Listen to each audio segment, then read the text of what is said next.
खांडवा गांव में 7 बजाने को थे। खांडवा गांव में हर शाम की तरह गांव में घंटी की आवाज गूंज रही थी।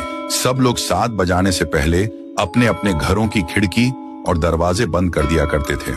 हर आम आदमी से लेकर श्रीमंत लोग भी बंद कर दिया करते। उसी गांव में राणा सा और उसका बेटा देव दोनों एक घर में रहते थे। राणा सा अपने बेटे देव को बोलते हैं, बेटा देव जल्दी जाके सारे खिड़की दरवाजे बंद करो, 7 बजने वाले हैं। बेटा देव खिड़की दरवाजे कस के लगाना और 7 बजने के बाद किसी से भी बात मत करना, और मैं जब तक ऊपर के खिड़कियां बंद कर देता हूं, ये बोलकर राणा सा ऊपर के कमरे चले जाता है। देव अपनी पापा की बात मानकर वो जल्दी से खिड़की बंद कर देता है और जाकर दरवाजा बंद करके जब वो लास्ट खिड़की लगा रहा ही होता है कि उसके सामने उसकी माँ अचानक आ जाती है और देव से कहती है, देव बेटा कैसे हो, मैं तुमसे मिलने आई हूं, मुझे पहचाना नहीं, मैं तुम्हारी माँ हूं बेटा। उतने में देव हिचकिचाते हुए कहा, मम्मी तुम यहाँ कैसे? पापा ने तो बोला था कि आप इस दुनिया में नहीं हो, आप मर चुके हो। ये बात सुनकर माँ बोली, नहीं तो देखो मुझे, मैं तो जिंदा हूं पापा, झूठ बोल रहे हैं। चलो बेटा अब दरवाजा खोलो, मैं ज्यादा देर तक बाहर खड़ी नहीं रह सकती, वह लोग आ जाएंगे। फिर देव बोला, हाँ हाँ मम्मी मैं अभी दरवाजा खोलता हूँ। ये कहकर देव ने जाके दरवाजा खोल दिया। दरवाजा खुलने के बाद मम्मी अंदर आने लगी। दूसरी तरफ राणा सा नीचे आ गया। आते से ही उसने मम्मी को आते देख जल्दी दरवाजा बंद कर दिया और एक बाजू की खिड़की सब बंद करने के बाद राणा सा देव के पीछे गुस्से से आवाज लगाई। देव पीछे मुड़ा। राणा सा उसे फिर गुस्से से बोला, तुमने दरवाजा क्यों खोला? मैं मना किया था ना। फिर देव बोला, पर पापा बाहर मम्मी खड़ी थी।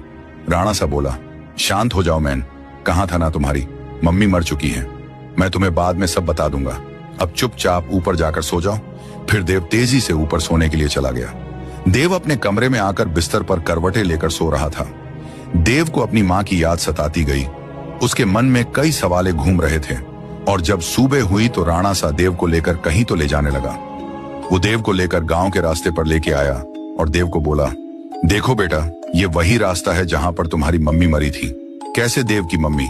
राणा सा बताए गए रास्ते पर बेटे देव को एक रास्ते पर लेकर आया था। फिर राणा सा अपने बेटे देव को मम्मी कैसे मरी वो बताता है। अब तक बेटा हम शादी से वापस इस गांव में आ रहे थे, हमको आते आते 7 बज चुके थे, सारे घरों की खिड़की दरवाजे बंद थी। तभी मैंने तुम्हारे मम्मी कहा, नंदनी अब हमारा घर बहुत दूर है और वो लोग आ जाएंगे। फिर तुम्हारे मम्मी बोला, हाँ तुम सही कह रहे हो, हमको झाड़ी में, वरना कहाँ तो छुपना पड़ेगा। तभी नंदनी ने एक टूटी फूटी लकड़ी के झोपड़े की तरफ इशारा किया। मुझे वह झोपड़ी आज की रात बिताने के लिए सही लगी, इसलिए मैं झोपड़ी में जाने का फैसला किया। हम दोनों झोपड़ी की ओर जाने लगे। हम उसके काफी नजदीक आ गए थे। मैं तो उस झोपड़ी के अंदर चला गया, पर तुम्हारी मम्मी बाहर रुक के किसी से बात करने लगी। मम्मी को एक छोटी बच्ची रोके बोल रही थी, आंटी मुझे बहुत डर लग रहा है, मैं बाहर छूट गई हूँ, मेरा घर बहुत दूर है। फिर मम्मी बोली, बेटा तुम रो मत, तुम एक काम करो, हमारे साथ आओ। इतना बोलते ही उस छोटी बच्ची ने माँ के चेहरे पर हमला कर दिया। तुम्हारी माँ वहीं पर मर गई। मैंने जोर से चिल्लाया। नंदनी फिर वो लड़की मेरे पास आकर मुझको बोली, आओ ना अंकल, बाहर हम साथ में खेलते हैं, बाहर आओ ना, क्यों डर गए? अरे आना, और हंसने लगी। राणा सा ने देव को ये माँ की कहानी बता के तीसरा दिन था। देवराजू की टपरी से एक कुरकुरा खरीदा, वहाँ राइस्टार भी था। देव जब कुरकुरा लेकर टपरी से बाहर निकला, जब तक 7 बज चुके थे, चारों ओर घंटी की आवाज आने लगी। अनाउंसमेंट हुई, 7 बज चुके हैं। फिर राइस्टार चाय पीकर राजू की टपरी से बाहर निकला और वो अपने घर की ओर जल्दी जल्दी जाने लगा। उतने में देव ने उसे आवाज दी, राई भैया। देव उसकी तरफ भागता है। फिर देव ने राइस्टार को विनंती की, राई भैया 7 बज गए और मेरा घर बहुत दूर है, क्या मैं आपके साथ आपके घर में एक रात के लिए रुके सकता हूँ? फिर राइस्टार बोला, अरे बावले ये भी कोई पूछने की बात से चल मारे, साथ मारे घर। फिर देव और राइस्टार घर के लिए जाने लगे। देव राइस्टार के साथ उसके घर पर पहुंचे और अंदर गए। उतने में राइस्टार एक खिड़की बंद करी और दूसरी खिड़की बंद करने गया तो बाहर देव की मम्मी खड़ी हुई थी। देव ने माँ को देखकर जोर से चिल्लाया, अरे मेरी मम्मी आ गए राइस्टार भैया, जल्दी खिड़की लगाओ। फिर राइस्टार ये सुनकर बोला, अरे बावड़े कुछ ना हो, मैं तुझे एक जादू दिखाता हूँ। ऐसा करते करते मम्मी दरवाजे के बाहर रुकी थी। देव बार बार बोला, राई भैया